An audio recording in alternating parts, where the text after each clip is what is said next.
পঞ্চায়েত নিয়ে ইতিমধ্যে রাজ্য নির্বাচন কমিশনের বিরুদ্ধে রাস্তায় নেমেছে তৃণমূল। কখনো মেট্রো চ্যানেলে সভা, কখনো মিছিল।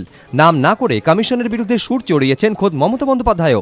এবার এক ধাপ এগিয়ে পশ্চিম মেদিনীপুরের জামবনির সভা থেকে প্রশাসনের একাংশের বিরুদ্ধে পক্ষপাতিত্বের অভিযোগ তুলে পঞ্চায়েত নির্বাচনের পর তাদের বিরুদ্ধে ব্যবস্থা নেওয়ার হুঁশিয়ারি দিলেন মমতা বন্দ্যোপাধ্যায়।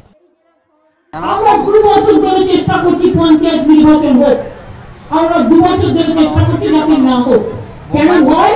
হারবে যে লোকগুলো ওদের বড় স্তরের, সেই লোকগুলোর কাজ নেই, কর্ম নেই, শুধু বসে সাবোটাজ করে, চক্রান্ত করে। পঞ্চায়েত নির্বাচনটা শান্তিপূর্ণভাবে মিটে যাক, তারপর আমি এগুলো একটু বাদ বিচার করবো। এদিন ফের বিরোধীদের সঙ্গে মাওবাদীদের আঁতাতের অভিযোগে সরব হন মুখ্যমন্ত্রী। তার দাবি, এ বিষয়ে তার কাছে সরকারের রিপোর্ট রয়েছে। হঠাৎ করে ঝাড়খণ্ড গিয়েছে, ঢুকলাম রাতের বেলায়, সিপিএম, কংগ্রেস, বিজেপি পদ দেখিল, একদম বিশ্বাস করবেন না। আমি যা বলছি গভর্নমেন্টের রিপোর্ট বলছি, সরকারি রিপোর্ট। সিপিএম কংগ্রেসের সাথে মাওবাদীরা হাত মিলিয়ে হঠাৎ করে কোনো ইনসিডেন্ট ঘটানোর চেষ্টা করবে, ভয় করেন না। সাধারণ মানুষ বিরোধীদের ভোট দিলে জঙ্গলমহলে ফের মাও দৌরাত্ম্য বাড়বে বলেও দাবি করেন মমতা। পঞ্চায়েত ভোট ঘিরে এখনো ঘোরতর অনিশ্চয়তার মেঘ।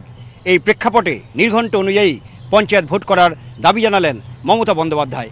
তার অভিযোগ, বিরোধীরা রাজনৈতিক জমি হারিয়েছে, তাই তারা ভোট চাইছে না। পঞ্চায়েত ভোট না হলে নতুন পঞ্চায়েত কাজ করবে কি করে, এই প্রশ্ন তুললেন তিনি। বিশেষজ্ঞদের মতে মুখ্যমন্ত্রীর এদিনকার মন্তব্য রাজনৈতিক মহলে নতুন জল্পনা তৈরি করল। পক্ষপাতিত্বের অভিযোগ তুলে এবং পঞ্চায়েত নির্বাচনের পর ঝাড়াই বাছাইয়ের কথা বলে কি আদতে কমিশন কর্তাদের বিরুদ্ধে ব্যবস্থা নেওয়ার হুমকি দিলেন মুখ্যমন্ত্রী?